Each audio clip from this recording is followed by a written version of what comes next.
the first in a series of events to promote peace, particularly for the special year of the 70th anniversary of Thammasat University. We are delighted to be a part of this important mission to promote peace, the bridges, dialogues towards a culture of peace. It is my pleasure of this impressive program of events, Mr. Uwe Morawetz, to tell you more about all the exciting programs. Mr. Uwe, please.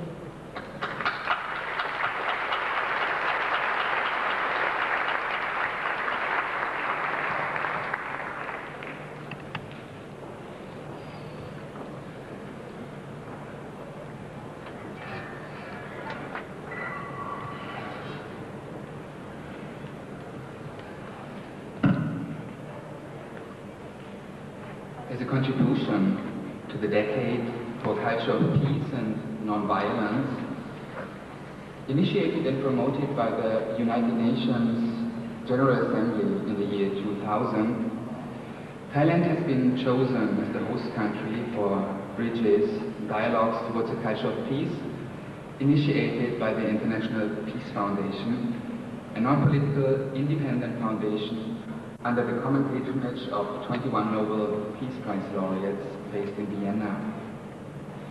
Thailand has been chosen for the following reasons.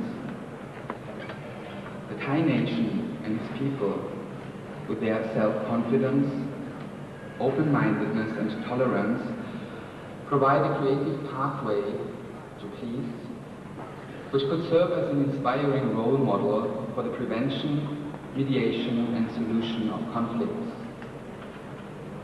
Under the wisdom and spiritual leadership of His Majesty the King, as a shining example for inner and outer peace, a democratic Thailand has the ability to promote peace and the potential to stabilize the region.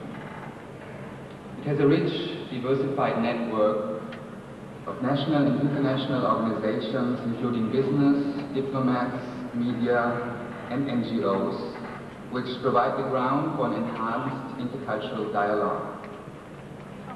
Bridges, dialogues towards a culture of peace, will be inaugurated today with a keynote speech of Reverend Jesse Jackson, who has been an assistant to Dr. Martin Luther King Jr., a presidential candidate twice, and a senator for Washington, D.C. The Reverend Jackson will address the topic, "Can the United States become a force for peace? The U.S. after the war on Iraq?" The series of more than 200 lectures and dialogues, seminars, workshops and artistic performances will be continued in Bangkok, Chiang Mai, Khon Kaen and Songkhla from November 2003 until April 2004 and from November 2004 until April 2005.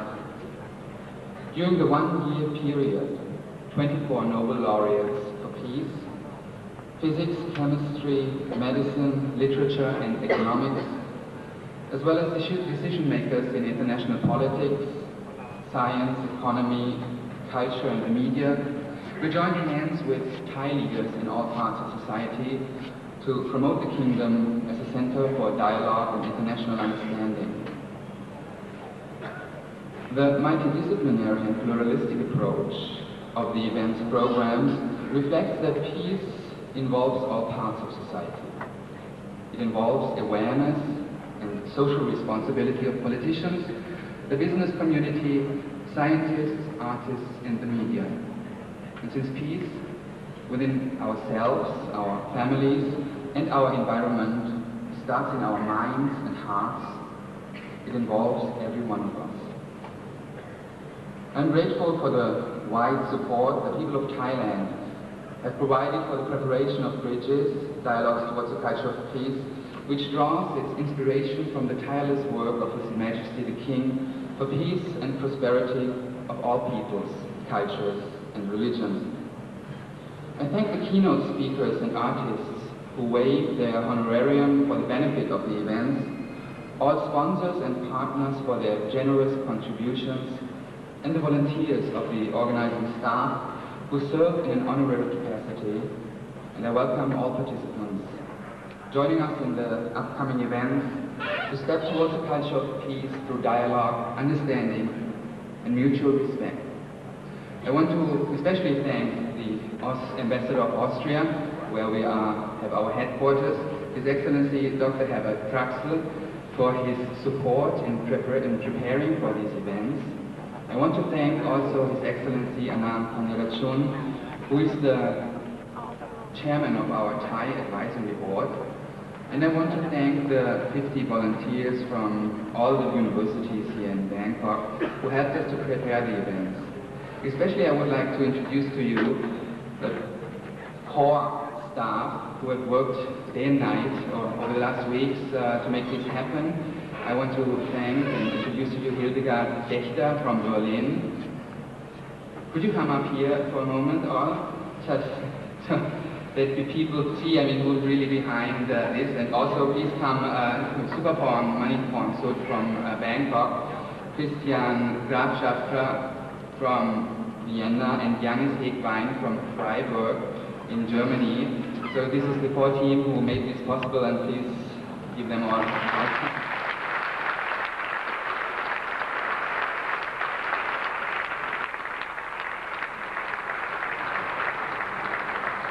I also want to thank the chairman of our International Advisory Board, His Serene Highness Prince Alfred of Liechtenstein, and his wife Princess Raffaella of Liechtenstein, who have been here to Bangkok earlier this year to promote the events, and who have kindly agreed to preside over today's events. Please also welcome His Serene Highness Prince Alfred and Her Serene Highness Princess Raffaella of Liechtenstein.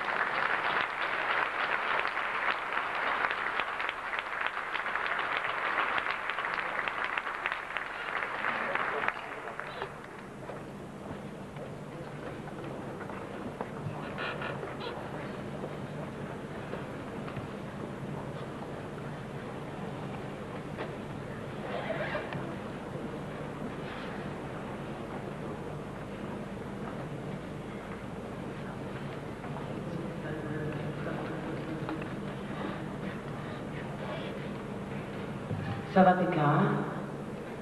Thank you very much. Thank you very much, Mr. Morawetz, also for all the preparation of these events. And I would also like to thank the Thammasat University, which is today hosting on the 17th anniversary of their creation these events to bring more democracy and peace on this planet. I will just make a special thank to Reverend Jesse Jackson, who is the first speaker of the International Peace Foundation,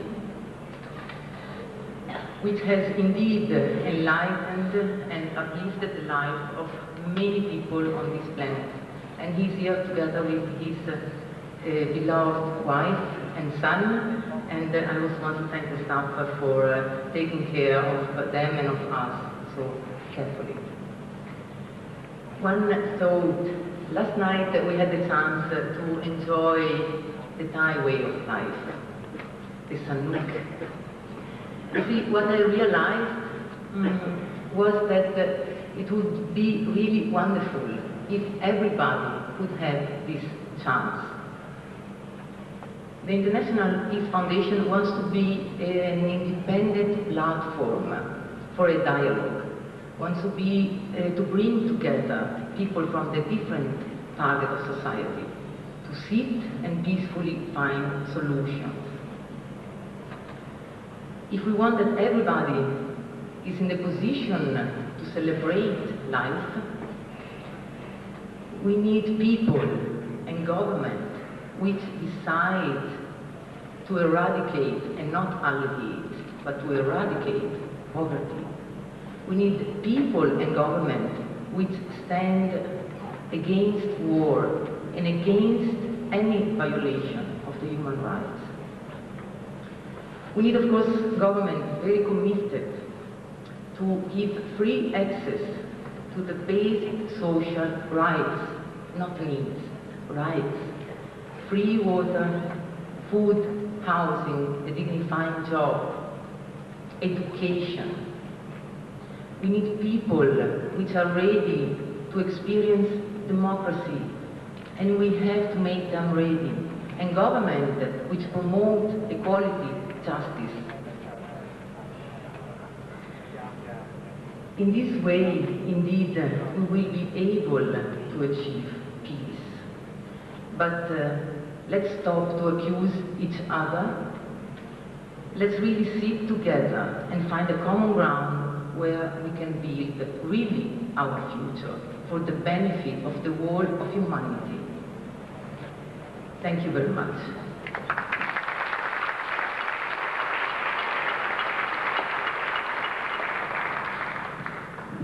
Excellencies, ladies and gentlemen, we are living in a confusing world. They tell us that this is called the information age, but the most outstanding feature is deception and disinformation.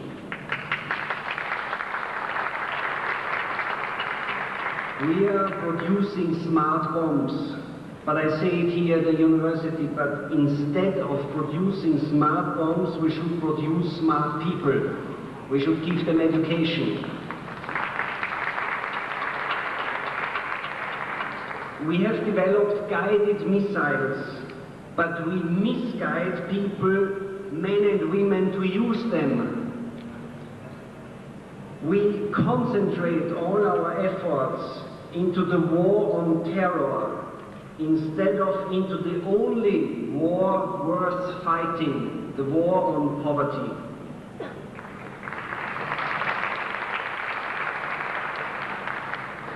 Bridges, dialogues for a culture of peace. What does this mean? Nothing else, nothing more, but nothing less than what kind of future do we all want to see? In what kind of future do we want to invest now? What kind of world do we want to see for our children and grandchildren? A culture of peace. This means for us a global culture which is organized with the main purpose to promote the full realization of every human being. In a culture of peace, every human being has the right and of course the obligation to choose what self-realization means for her or him. But the spectrum of self-realization is any point between the mere satisfaction of basic needs as it is defined and guaranteed by the human rights. So this is the minimum within the spectrum of self-realization, and it goes up to the highest development and expression of the full human potential. If we say the highest development, then we speak basically about inner peace. That means peace as a divine state of being which is realized if we live in harmony with our inner self and our social and natural environment. Ladies and gentlemen, such peace is a child of love and wisdom.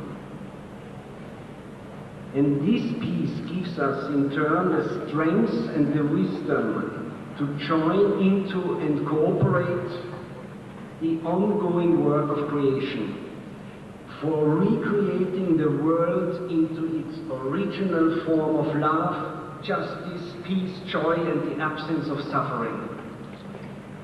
Excellencies, ladies and gentlemen, there was this famous song of John Lennon, where he said, "Imagine."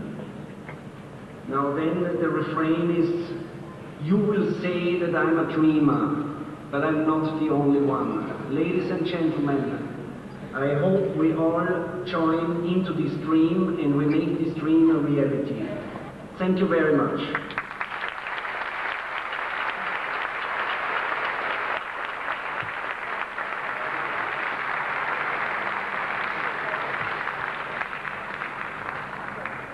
Thank you, Your Highnesses. Next, please allow me to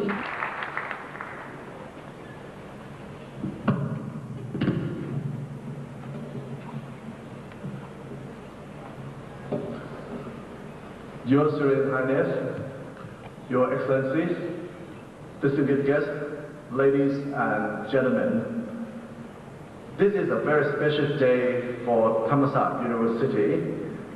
We are honored to serve as the host of this inaugural event in the series Bridges Dialogues Towards a Culture of Peace. The International Peace Foundation and its program's chairman, Uwe Morawetz, have done a remarkable job bringing together the people of Thailand for this project. The list of distinguished visitors who will be joining us in Thailand for the next few years is quite impressive. The mission of promoting dialogue is an admirable one. Ladies and gentlemen, peace is such a wonderful concept, but converting theory into reality seems to be more difficult. We hope that the peace bridges we are building here in Thailand will span the global and stimulate a renewed in pursuing peace. This year, Thammasat University is 70 years old, and we are delighted to include this event in our year of celebration. Our history has been linked directly to the ideals of peace, democracy, freedom, and social justice. We believe that the role of the university is greater than that of creating and imparting knowledge. The university must also be a place where social responsibilities, ethics, and good citizenships are developed and nurtured. Recently, we commemorate the 30th anniversary of an event that has altered the course of Thai history. A repressive military dictatorship was challenged by groups of students. Many of them are from Thammasat University. They rallied and marched and attracting fellow students, workers, farmers, and huge gathering of Thai citizens who appreciated the value of democracy and peace. This peaceful force for democracy grew to a point where the government could no longer ignore them. The blood of untold hundreds of innocent young people was shed on October 14 as the military ruthlessly opened fire on the unarmed protesters. Now that day has been commemorated as Democracy Day in Thailand, a day to mount the martyr and to admire their bravery in defending democracy. The ideals of peace, social justice, and freedom have been central to the mission of Thammasat University for its 70 years history. These are also the ideas that have been the hallmark of the Reverend Jesse Jackson's life. He has risked personal safety, standing shoulder to shoulder with the late civil rights leader, Dr. Martin Luther King. He has boldly demanded social justice and equality for all. Twice, he has run for the high office of President of the United States, has served as an ambassador of peace in many of our troubled regions of the world, and was the founder of the Rainbow Coalition and Operation Push, committed to the important issues of equality of education opportunity and the importance of high quality education for all. Reverend Jackson is the perfect person to inaugurate this dialogue towards a culture of peace. Today, he will inspire and enlighten us all with his presentation titled, "Can the United States Become a Force for Peace? The U.S. After the War on Iraq." Ladies and gentlemen, it is my honor and pleasure to introduce to you the Reverend Jesse Jackson.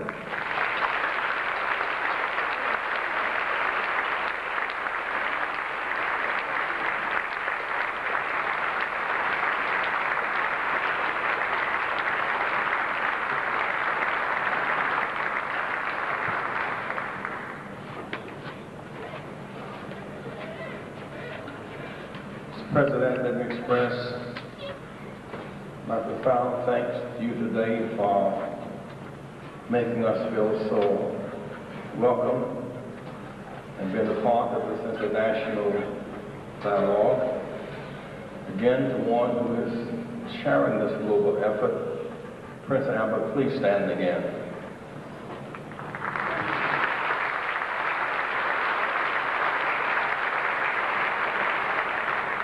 Both part in this process is Princess Raphaela, please stand again.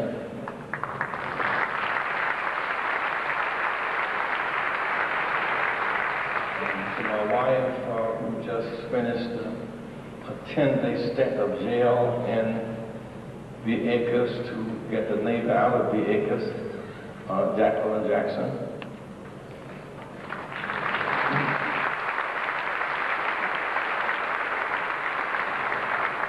One of our sons who made this during the Jonathan Jackson. Jonathan, please stand.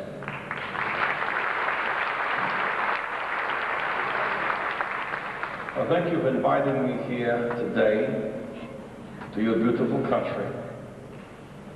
It is an honor to be with you. Let us start with a moment of prayer, a moment of reconciliation, a moment of nonviolence, a moment of peace. Let us bow our heads.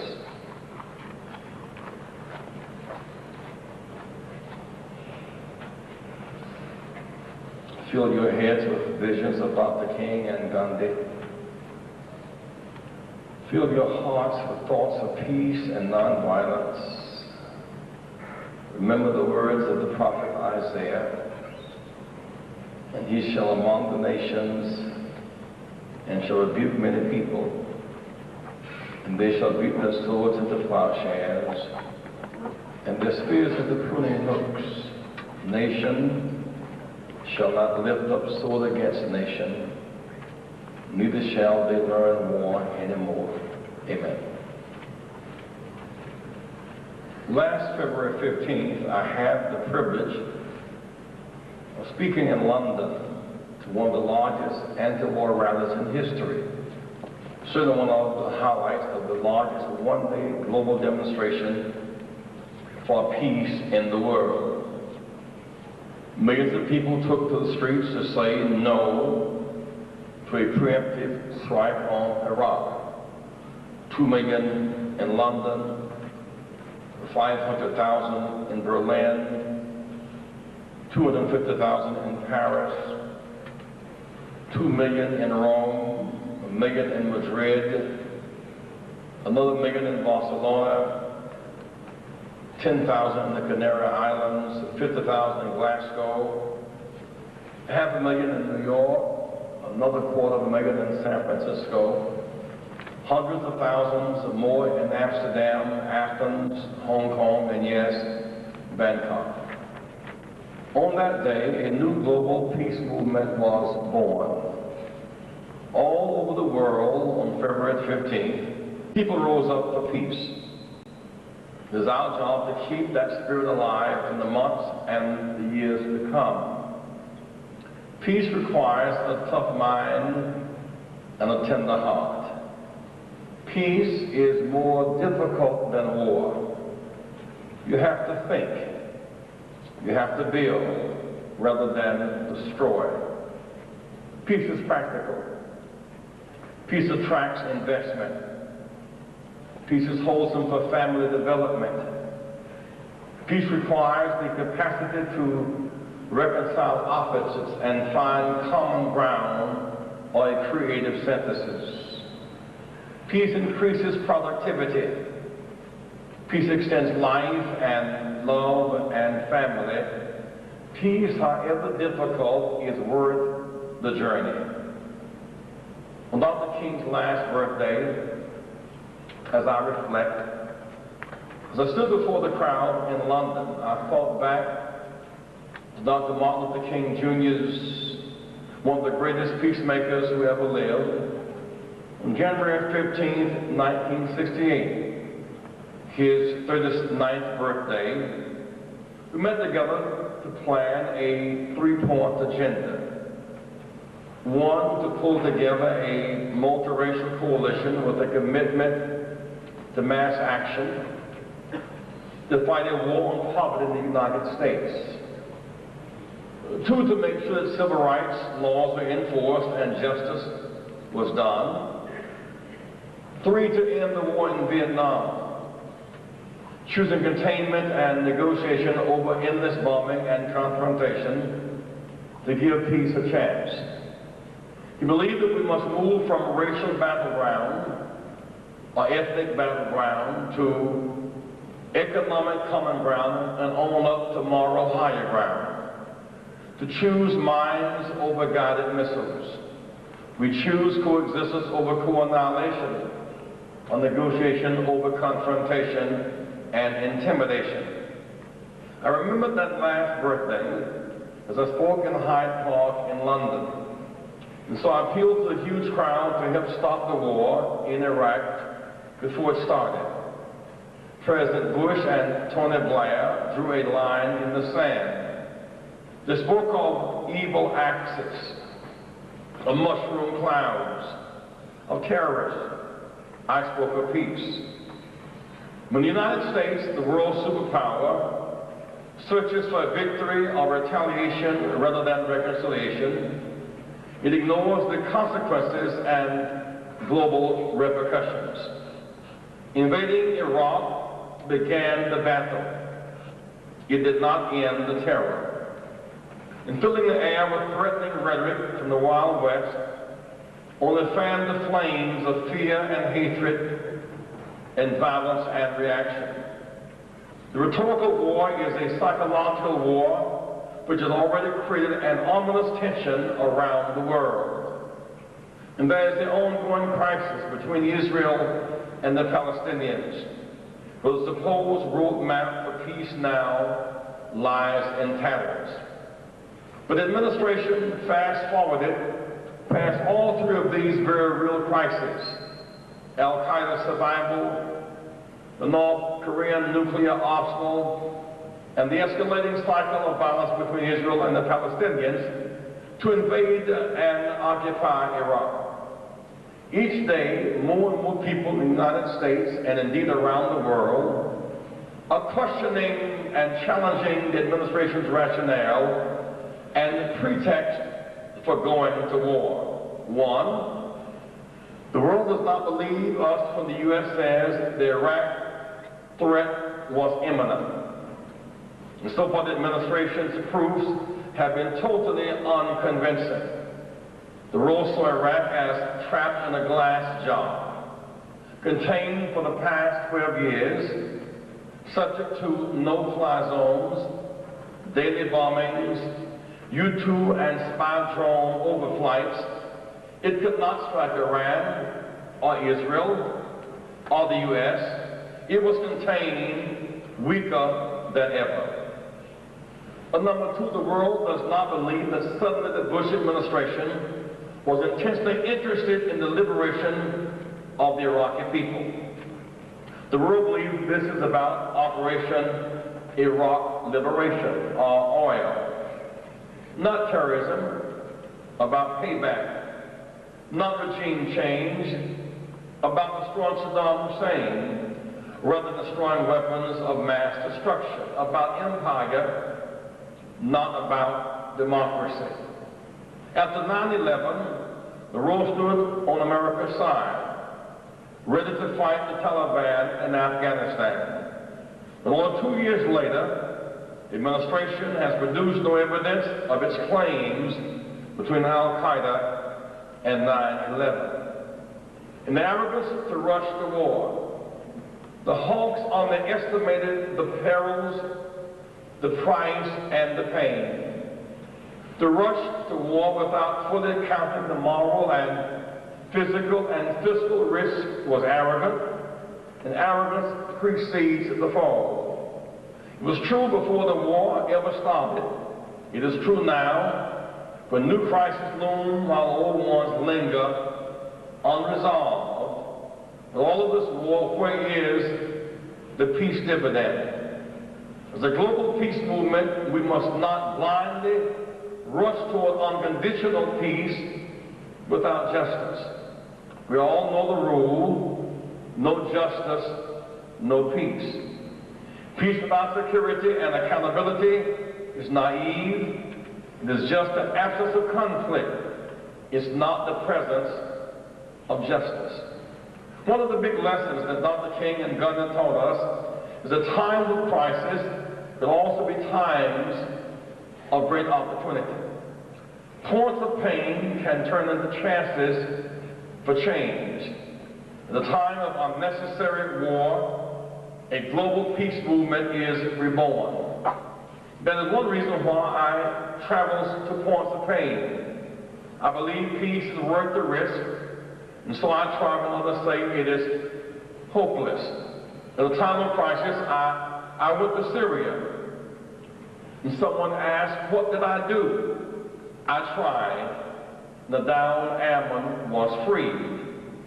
I went to Cuba and took Castro to church. We talked, and the result was free prisoners. I went to Iraq before the first Gulf War, when the bombs were about to fall, and got Saddam Hussein to agree he should free a plane load of hostages. I even went to Serbia and got Milosevic to free 3 captured soldiers. I tried, and they all went home. Points of pain are often chances for change. At certain times, history pauses at the crossroads. At certain times, the polar opposites can be reconciled and societies can be redeemed. With the rise of a global peace movement, this may be such a time. Our conference today addresses the question, can the U.S. be a force for peace? Yes, it can be, but only if it changes its present course. If it returns to its founding revolutionary roots and values, its sensitivity to the poor, a philosophy of give me your tired, your poor, your huddled masses who yearn to breathe free. America's greatness lies in its values, not in its military might.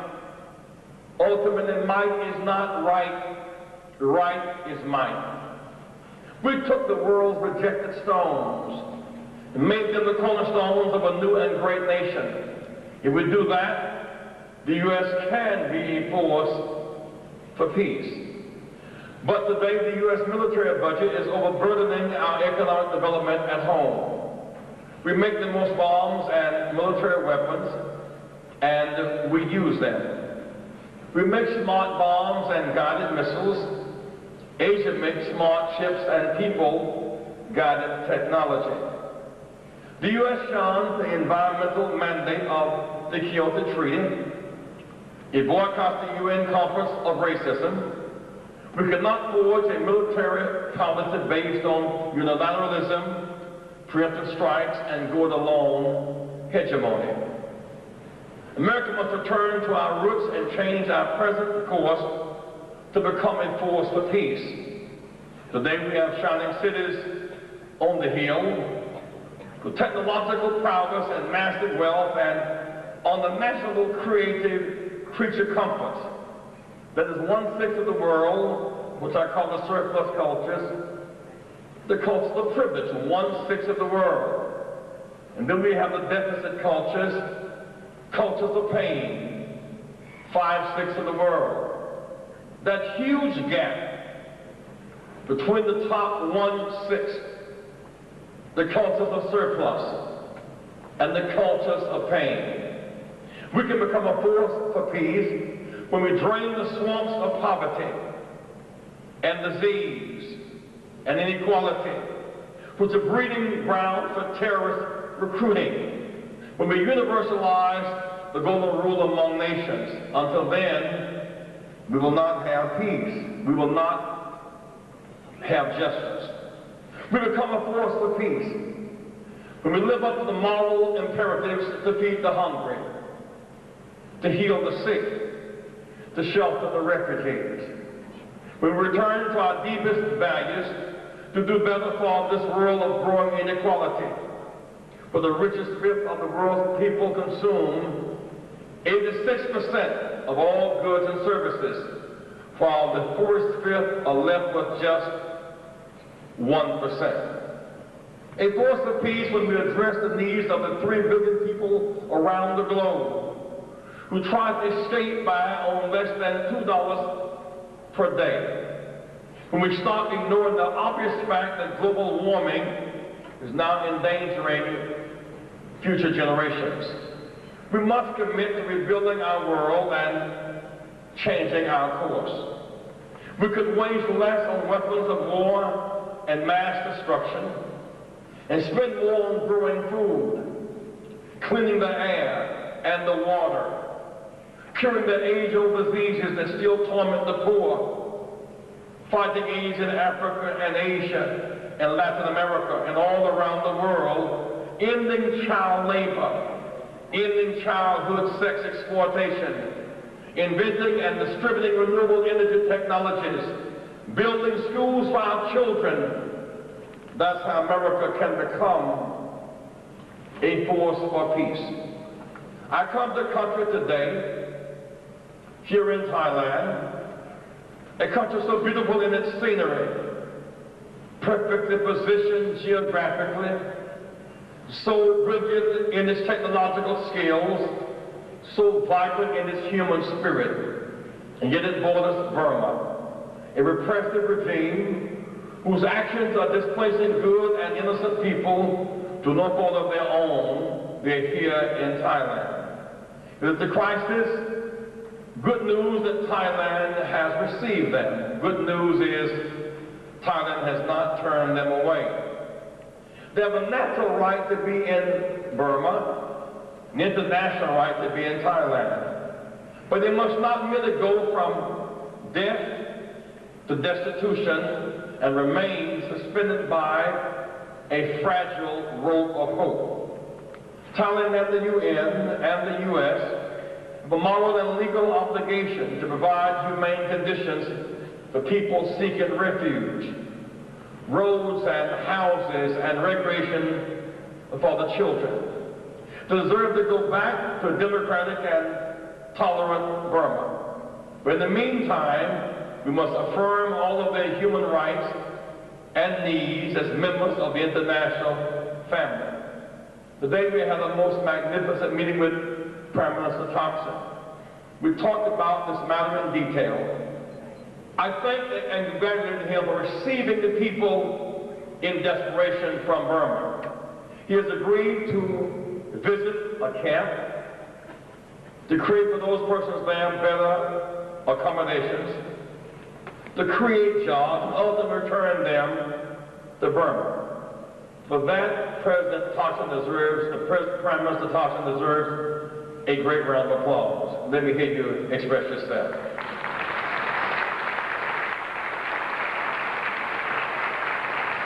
A better world is still possible. We've come back full circle to a profound point Dr. King made in April of 1967. He spoke out against the U.S. role in the Vietnam War. Dr. King said, "A true revolution of values will soon cause us to question the fairness and justice of many of our past and present policies. A true revolution of values will soon look uneasily on the glaring contrast of poverty and wealth. We still have a choice today: nonviolent coexistence or violent co-annihilation. We must find new ways to speak for peace and justice throughout the developing world. With a true revolution in values, American foreign policy would not wander so far from our fundamental values. When I ran for the presidency in 1988, I articulated 5 principles for a new American foreign policy. 1, respect for international law. 2, human rights. 3, self-determination. 4, economic justice. And 5, consistency, measuring justice by one yardstick. I believe then and I believe now, all nations must play by one set of rules. When I fly from the U.S. to Hong Kong to Bangkok, all airlines fly by one set of international institutionalized rules. There are no collisions in the air. No one airplane taking its own course in defiance of others are flying beyond the rules. All planes, plans, pilots, and airlines, regardless of origin, fly by one set of rules. The same principle must apply to world foreign relations. After all, the world is a rainbow of people. Even the U.S. is becoming more diverse with each passing year. When President Bush and Prime Minister Blair get together to talk about Iraq, it is a minority meeting. They represent only 5% of the world, 1 of every 20 people. As all of you know, half the world lives in Asia, half of them in China. 1 billion people in India, next door to their foe Pakistan, and both are armed with weapons of mass destruction. 1/8 of the world lives in Africa, 1/4 of them in Nigeria, where AIDS and hunger and disease are devastating the continent. The United States is not even a majority in its own hemisphere, but more people speak Spanish than English. Almost as many people speak Portuguese. The real world today is black and brown and yellow and young and female and non-Christian and don't speak English. We must learn to live together. If as moral human beings we want to end violence in the world, unilateralism is a dead end. Multilateralism is a necessity for development, not destruction. Today we have a kind of sinking feeling. The U.S. went in unilaterally and preemptively and arrogantly into Iraq. We must come out with coalition and with humility. For in many ways, the U.S. was prepared for a short war, but not for a long battle. It is now seen as a foreign occupation force, not the cherished liberators that our leaders predicted. The U.S. was prepared to bomb and invade, but not for the long, protracted task of occupation and reconstruction, nor the growing resistance to our presence. Now the body count of the American dead and wounded keeps rising with no end to the situation in sight. Also not in sight are the CNN images, the casualties on the ground, the caskets coming down the ramps of U.S. military planes at Dover Air Base, because the administration has placed an outright censorship, a ban on media coverage of the casualties of war, but while not in sight, they're clearly on our minds. This is the quagmire. The U.S. cannot stay by itself. It cannot lead by itself. So the question becomes, how can the U.S. lead? The answer lies in one humbling fact. It can lead only if it changes direction. The move away from unilateralism, from preemptive strikes and the arrogant use of military force, current U.S. policies of departure from our values of defense to dividing Europe, undermining the UN, using false information as a pretext for war, killing innocent women and children. On this course, the U.S. is losing the moral authority in the eyes of the world. We can lead by values, and not rule by might.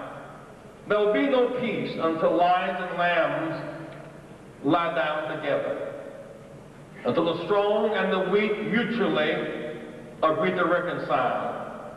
But what would make an arrogant and powerful lion agree to lie down with a lamb? What would make a weak and defenseless lamb agree to trust a lion long enough to lie still? On the one thing, they have mutual interest. Coalitions of unlikely partners are built on mutual interest, on common ground.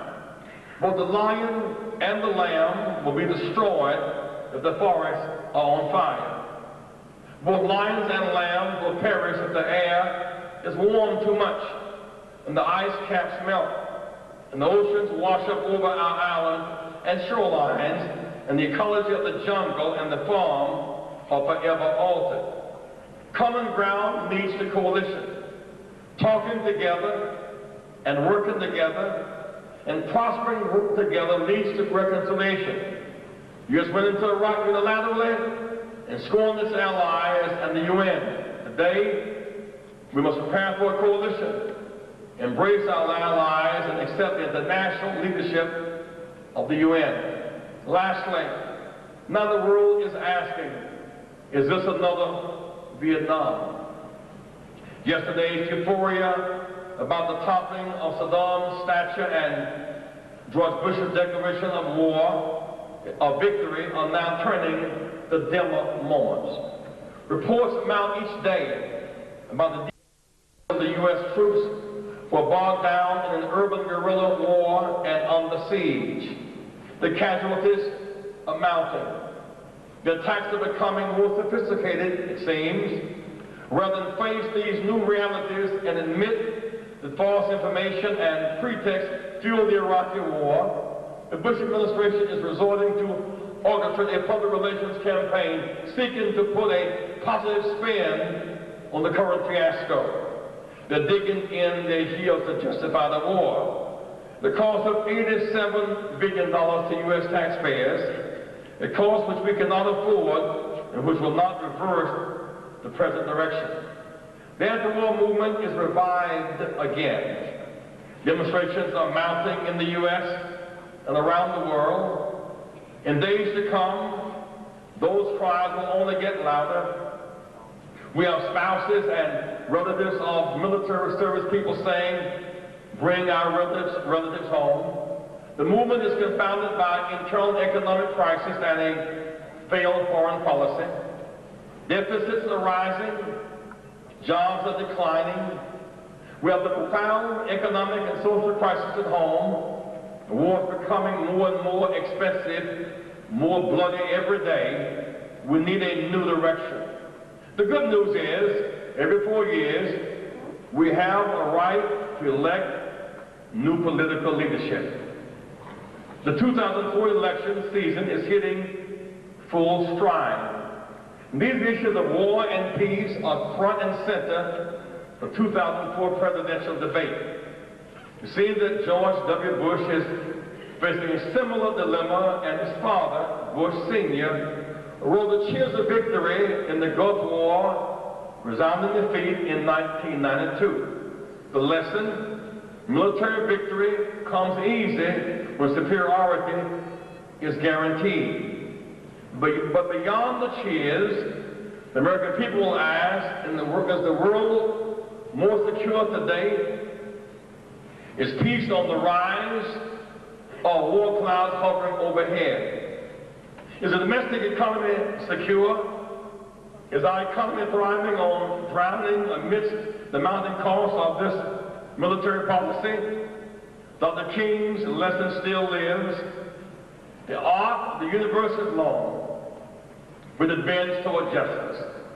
Spirit and faith, and turn from their wicked ways, then they will hear from heaven, and God will heal their land. Faith is an awesome weapon. Faith helped Moses march out of Egypt and across the Red Sea. Faith helped Joshua march around the walls until they tumbled down. Faith helped Jesus turn crucifixion into resurrection. Faith kept Mandela alive long enough to liberate his own jailer. Someday, Swords will be beaten into plowshares. Someday, lions will lie down with lambs. Someday, justice will roll down like waters and righteousness like a mighty stream. God bless you and keep hope alive.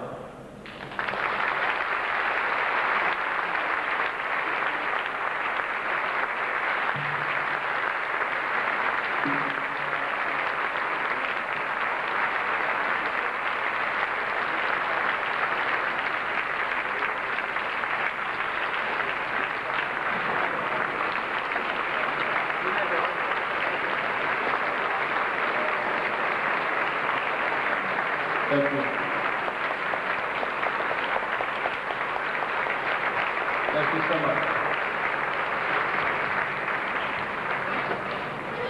There's some period now of question and discussion. Mr. President, how are we to proceed? Thank you very much, Reverend Jackson, for your thought-provoking words. I'm sure that there must be many questions that you would like to ask Reverend Jackson. I'm delighted to introduce Professor Chaiwatsata, our moderator.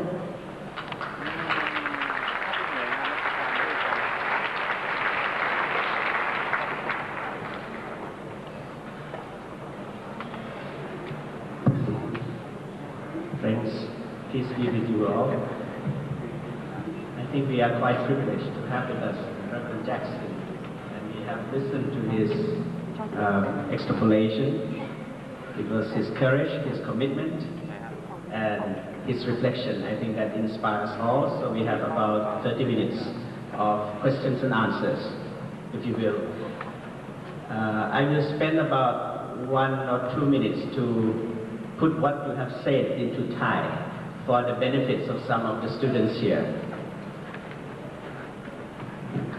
Reverend Jackson ได้พูดถึงหลายประเด็นนะครับที่สำคัญก็คือบอกว่าเมื่อวันที่ 15 กุมภาพันธ์เนี่ยโลกได้เปลี่ยนแปลงเพราะกระบวนการสันติภาพระดับโลกได้เกิดขึ้นเหตุผลที่เกิดขึ้นก็เพราะว่ามีคนจำนวนมาก8 ล้านคนใน600นครทั่วโลกตัดสินใจเลือกไม่ใช่เส้นทางของการแก้แค้นแต่เป็นการฟื้นคืนความรอมชอม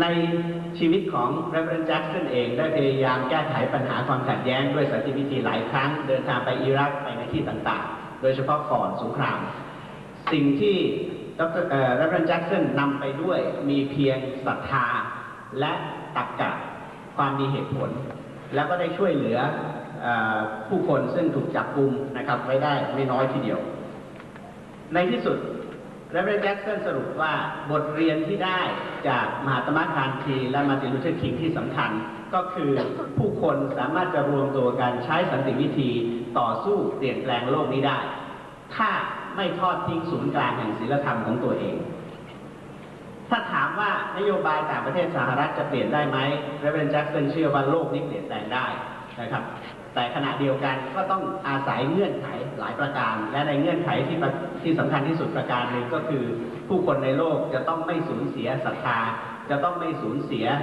ความหวังว่าโลกนี้จะเปลี่ยนได้เพราะซุ้มแห่งประวัติศาสตร์นั้นในความเห็นของ Reverend Jackson ยาวนักแต่ซุ้มทั้งสองข้างในที่สุดจะแตะความยุติธรรมในโลกนี้เพราะฉะนั้นเส้นทางข้างหน้าเป็นไปได้เปลี่ยนแปลงได้แต่ก็จะต้องใช้ความศรัทธาและความหวังนั่นเป็นสาระโดยสั้นของสิ่งซึ่ง Reverend Jackson ได้พูดนะครับต่อไปนี้เชิญถามคำถามนะครับ Now is the time for questions and answers. The questions could be addressed in English or in Thai. Identify yourself and ask your question. Please be brief. The gentleman, please. เชิญครับไม่ได้ยินครับต้องเปิดเลยครับOkay. My name is JJ. I'm a journalist in Bangkok, and I'd like to know. We know that a basic right is for education, but concerning education in America, is education intellectual education, which amasses greater wealth and greed, or social and moral education, which creates a better world for all tomorrow? Thank you, Reverend Jackson. It tends to be more intellectual education. today, frankly, not even enough skills trade education. It tends to be driven by our own sense of isolation. The river between the two oceans. In some sense, America becomes an island in a family of nations between the Atlantic and Pacific. And our sense of global view, our sense of obligation to other nations is far less than it ought to be in the education of our children in their formative years. The good news is that with today's technology, in some measure, we see more opening of doors. Even when President and Prime Minister Jackson, for example, received much of his training in Kentucky and Houston, he has a sense of America and Thailand and Asia in ways most American leaders have a sense of nations beyond our own borders. We must have a greater sense of the global family and its many traits and characteristics, not just our own. Thank you. The gentleman, please, in the back. I'm a publisher in Thailand. Reverend, you mentioned the good news that there would be an election in America. You didn't tell us about the bad news. Is the bad news not that both parties supported Israel, the Zionists, and settlements on Arab territory, which is, in my view, the main cause of hatred? And so, is there any change in American policy? Americans want to fight terrorism, but should we all not first eliminate the causes for hatred? And you know, the American policy was to take the land from the Indians, and when they objected, to shoot them, put them in reservations, kill them with alcohol and so on. Should that not be the first objection of any American policy, to create understanding there and let Israel live within the 67 boundaries? Just as we cannot fight fire with fire and expect the fire to go out, we cannot fight terrorism with terrorism. Not violence with violence. We must now, of course, accept the fact that the present approach in the family of nations is not a good one. And the breeding ground for alienation, hatred, violence, and mistrust is not so much language culture as it is resources. There's a profound resource gap. Those who live without drinkable water are living in terrorism every time they attempt to drink water. Those who are living and working, making less than $2 a day, are living in economic terrorism every day. It does not stand to reason to keep making more weapons that have no socially useful purpose and leave people abandoned, displaced as refugees without the basic necessities of life. And those who fight for peace, therefore, must fight to redirect priorities driven by a new sense of values. And that is why I said today, the U.S. has been superbly blessed as a nation, in part blessed by a set of revolutionary values: democracy over aristocracy, work over inheritance, freedom of expression, the right to express ourselves, freedom of religion, public education, public health, These values make people all around the world want to come to America. Our strength is more our values than our weapons. And that is what we must convince those in power today of. Except they make so much money from these weapons. For them, war is profitable. After all, Bechtel and Halliburton are already making billions of dollars in no-bid contracts from this Iraqi war. And so the 2004 election must mean not just changing presidents, but changing directions and changing priorities. Thank you. Gentlemen?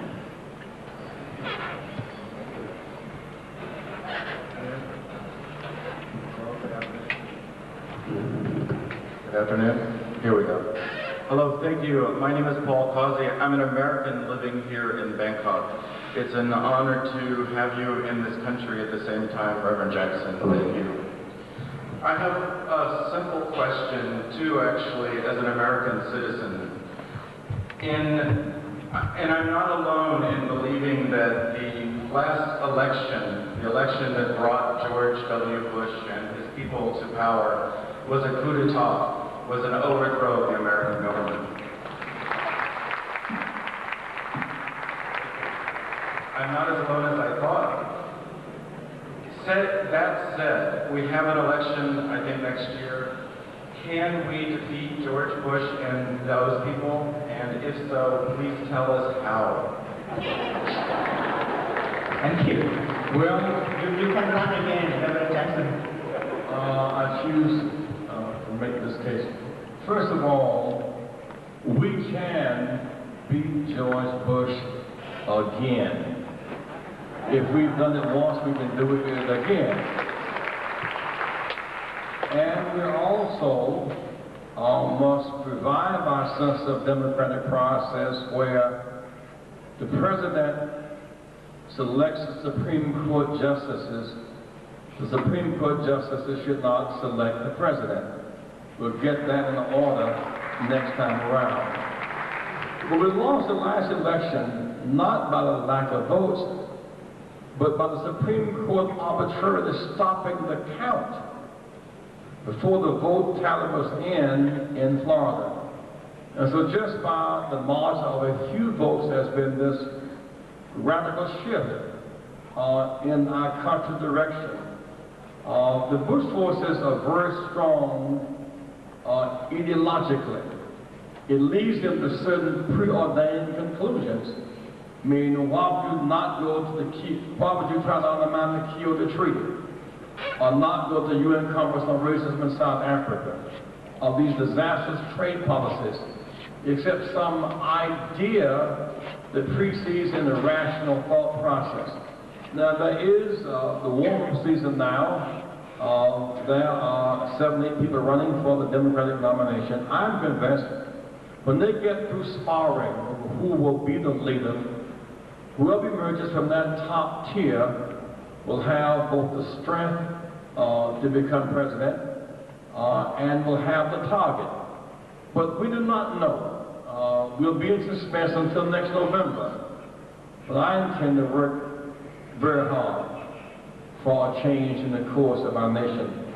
I don't like a nation so great as ours being in this unnecessary isolation. We should be leading and admired, not reacting and being resented. We deserve better. America has too much to offer to be in this situation.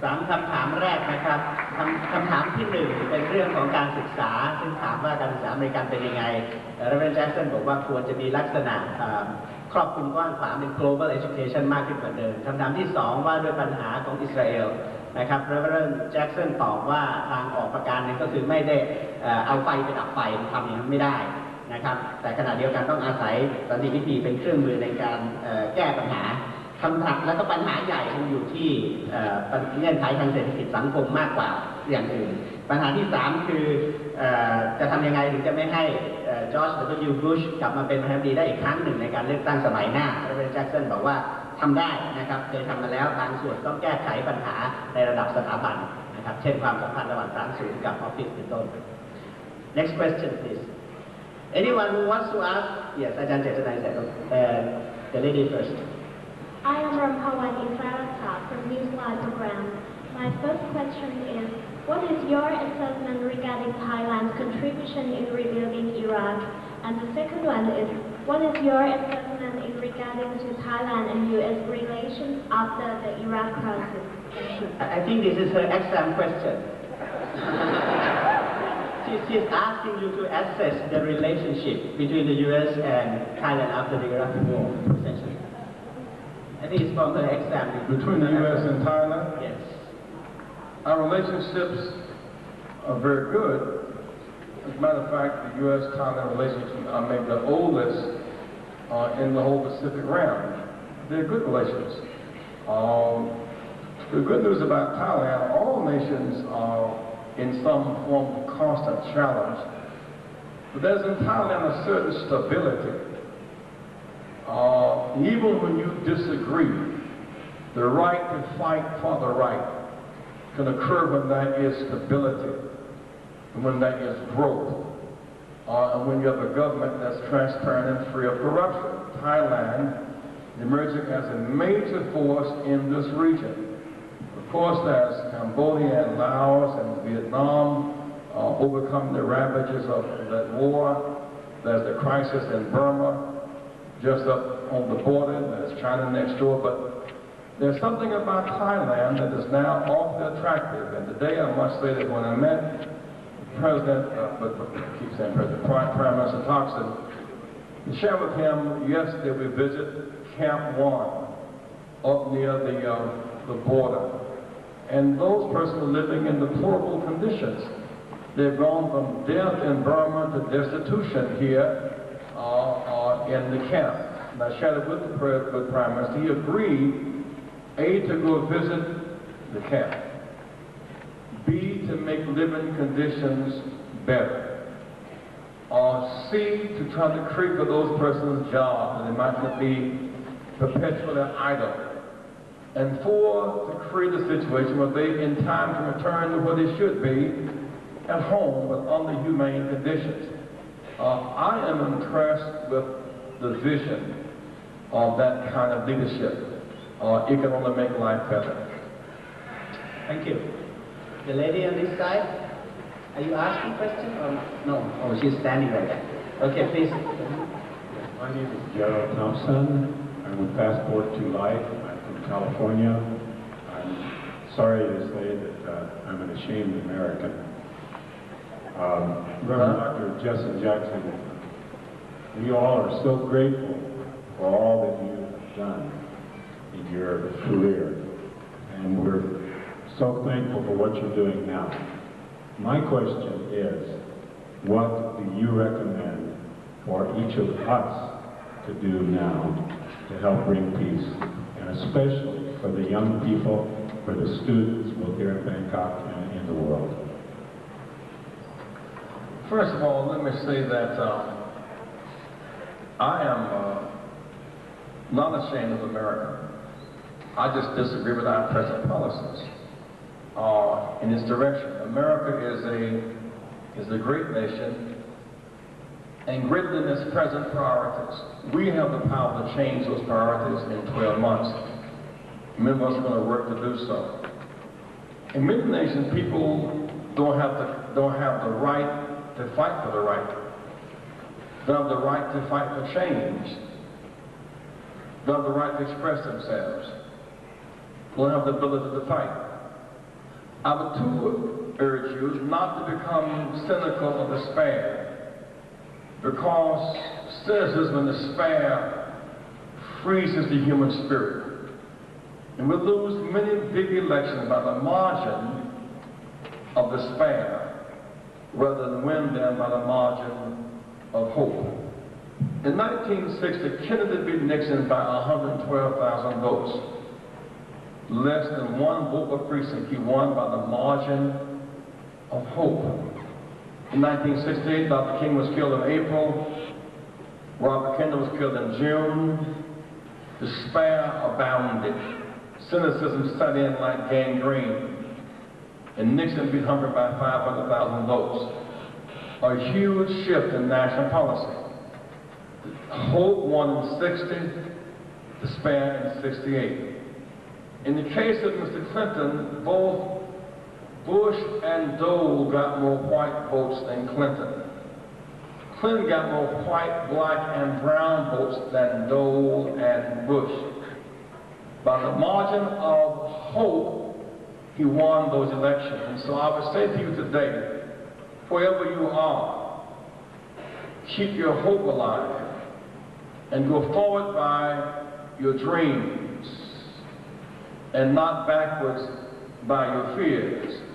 And you as a person alone in this corner of the earth, as it were, can make so much difference. You must not underestimate the difference that you can do through a single effort or through a single conversation. When I looked up one day with a group of ministers and saw Lieutenant Goodman was in Syria, I had no portfolio, didn't have a passport. I had the will to try to set him free. And when I found I could meet Assad, the most powerful thing I did was I tried, and that was a big revolutionary step towards success. So I say to you, as we seek to make America better and the world more secure, keep your head up and let nothing break your spirit. We won in 2000, we can win again. We just don't let them break our spirits. Thank you. Thank you. เชิญอาจารย์กฤษณาครับ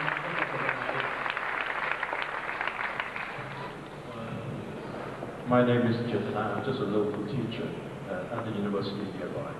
Reverend Jackson, I will address another question on education to you because we're meeting at an educational institution. And you heard from the rector of Thammasat University just now about the heroic deeds of Thai students. But that was exactly 30 years ago. I wish you would stay a little longer and experience for yourself how our campuses are. But you gave a talk to the Foreign Correspondents Club the other day, and I read in the local newspaper that you were talking about the insensitivity of American students on those illustrious campuses, which you did name one by one. Are you implying that higher education is a waste of time? Is it a waste of time? No, I'm not implying higher education is a waste of time. Sometimes, is it higher? Or is it better if not informed by values? Do we teach for life or teach for a living? Are you a doctor because of public health or your pursuit of private wealth? Our values determine who we really are. And our character is measured by how we treat the least of these. And sometimes high institutions have become institutions of greed and accumulation. Our character is measured more by what we share than by what we accumulate. I have had the challenge to eulogize several rich and famous people in my time. And none of them ever carried with them a single ornament in that hearse going to their final resting place. So it matters when we live as how we treat people, how we behave toward people, what matters to us. And some of our higher education for many students is out there bleeding. The man who was bleeding felt relief because he saw a man of God coming. But he went to the other side of the street. A man cloaked in religion but left him to die. He says, "That your neighbor?" So another man came down the street of his own ethnic origin. He left him to die. A third man came down the street from a different country, of a different religion. a different race, who spoke a different language,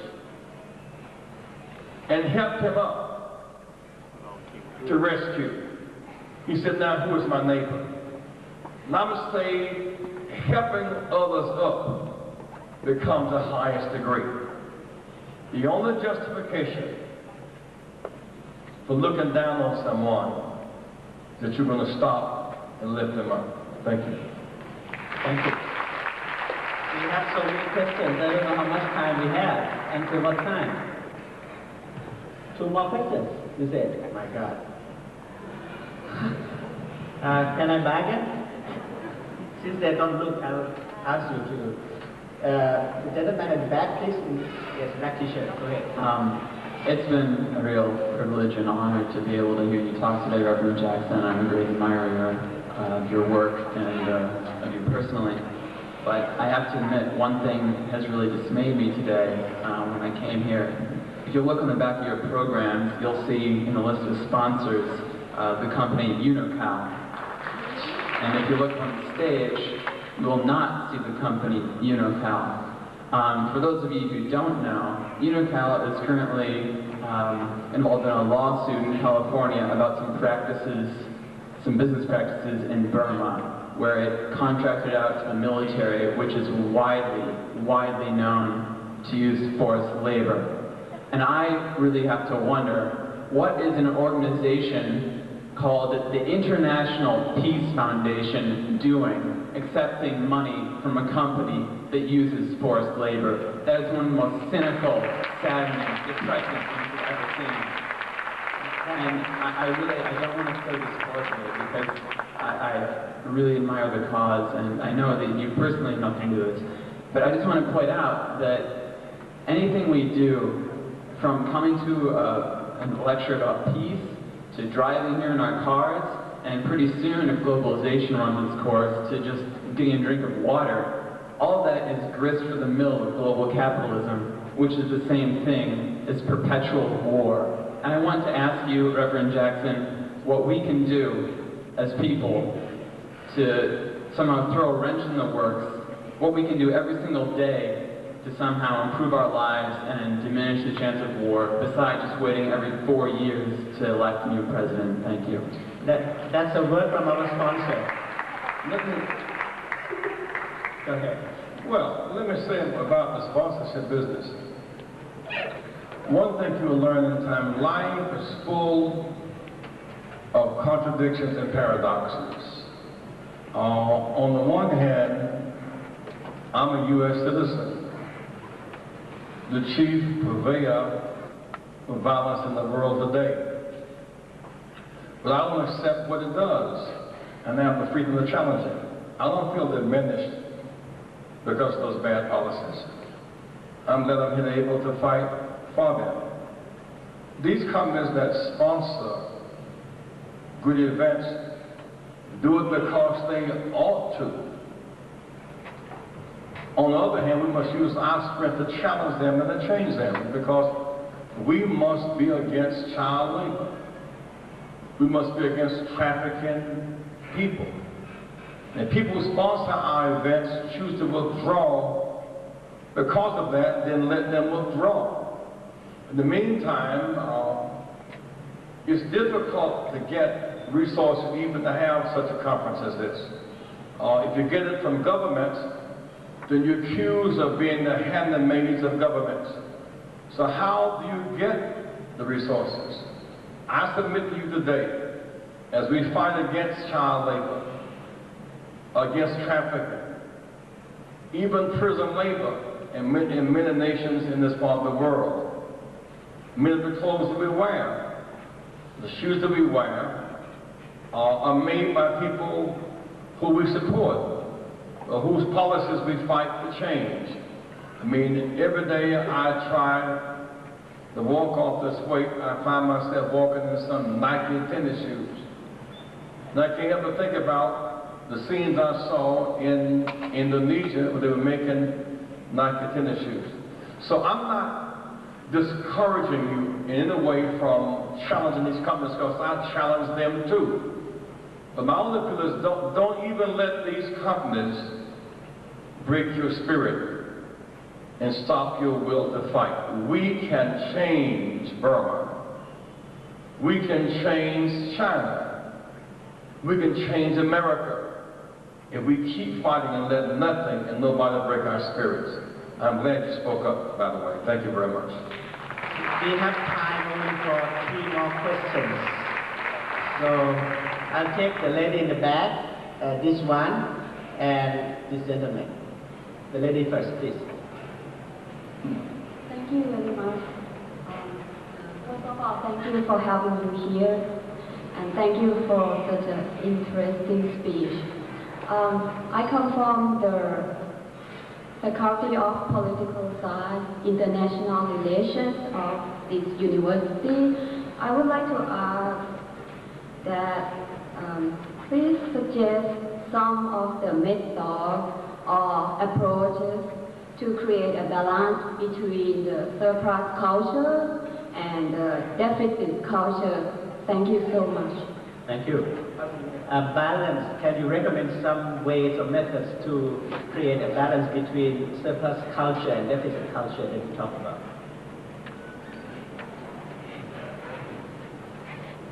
Clearly in the 1/6, the top, the consumer 86% of the resources, too few people have too much, and too many do not have enough. And that's why we must fight for governments to have some commitment to redistribute resources more fairly. A nation is more secure when it has child education laws than child work practices. And that becomes a struggle at the local level where you live. I mean, all of the struggle begins where you are. It's not some distant place called America or Britain. It's some present place called your university or your province or where you live. And I think that challenging corporate practices, corporate corruption standards, for example, the Ghana struggle we engaged in to end apartheid. Even when we ended the system, we didn't end all of its contradictions. There's some of the people that we fought then are still there now. The difference is we have the power to affect their behavior. We can affect them because we can use their technology, but we couldn't use their values. One more time. Some of the companies that were the most oppressive in South Africa, some of the mining companies, if we had run all of them out the country time when South Africa got free, we couldn't have kept the mining going. Am I right about that, man? So we had to keep the technology, but change the values. And so often, technology is value less. Technology is inherently neutral. We must therefore seize the power to change priorities. Seize the power, the political power, to change priorities. And that begins where you are. Thank you. Last thing. Thank you. Gentlemen? You can raise the mic, you know? Thank you. Reverend Jackson, I'm delighted at your attempts to improve the situation in Burma. I would like to try something this afternoon. I've worked in these camps in Burma previously. I was working in Laos this year, March 17th and March 18th, walking through the jungles on a water project, through the craters left by the Americans in the most heavily bombed area in the world. People are still dying there from cluster bombs every month, as they have done for the last 20 years. The same cluster bombs that the Americans dropped on Iraq this year. Is there not some responsibility as a force for peace that warmongers are made to clean up their mess and all the war junk that's left after the war? Even in Bangkok, citizens are fined 2,000 baht for dropping litter. Surely unexploded bombs, UXOs, are of greater concern than dropped litter.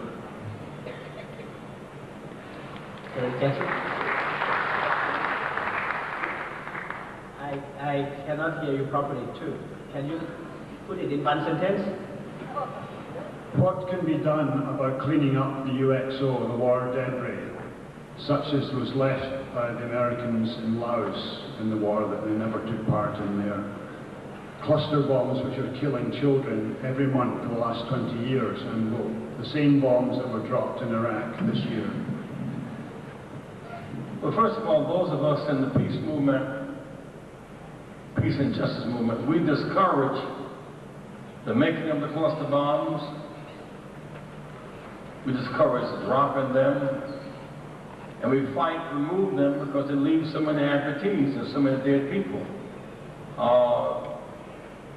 We as a nation must not be allowed to live above international law. That's why I gave the analogy of flying the airplanes. We flew from Chicago to Hong Kong to LA to Hong Kong to here.